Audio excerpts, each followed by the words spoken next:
اماکن متبرکه در سوریه. د ایران د بهرنیو چارو وزیر جواد ظریف د سوریې په جګړه کې د 2000 افغان جنګیالیو موجودیت تایید کړ. له تلو نیوز سره په مرکه کې ښاغلي ظریف وویل په تیرو وختونو کې د افغانانو شمیر شاوخوا 15000 ته رسیده. چقدر؟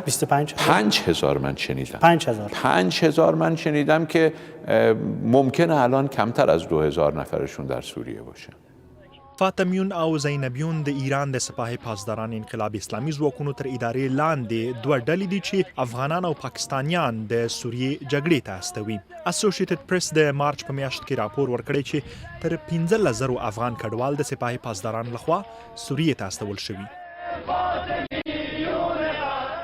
یو شمیر افغانانو ویلي دوی د امتیاز او په ایران کې د استوګنې د اقامې د ترلاسه کولو په بدل کې د سوریې جګړې ته تللي. مرگ قدیما بود به خاطر پول بود، به خاطر مثلا 2 روز آزاد بشد مثلا یک چیزی پول در بیاد یا در بغداد. خود ایران د بهرنیو چارو وزیر وایي افغانان د ایران د حکومت لخوا نه دي استول شوي بلکې سوریې ته د ده خبره د خپل مذهبي عقیدې د دفاع لپاره تللي. جواد ظریف دا وړاندیز هم وکړ چې دغه افغان ځواکونه دي په افغانستان کې د ترهګرۍ پر ضد په مبارزه کې وکارول شي. دولت افغانستان کاملا آگاهی داره که ما کاملا آمادگی داریم که هر کمکی به دولت افغانستان برای استفاده از نیروهای افغانستانی در اردوی ملی افغانستان در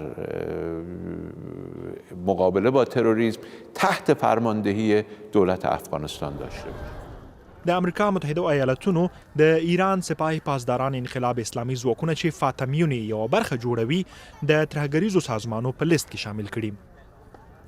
د بشري حقوقو د څار ډلې هم په سپاه پاسداران انتقاد کړی چې افغانان یې د سوریې جګړې ته استولي دي.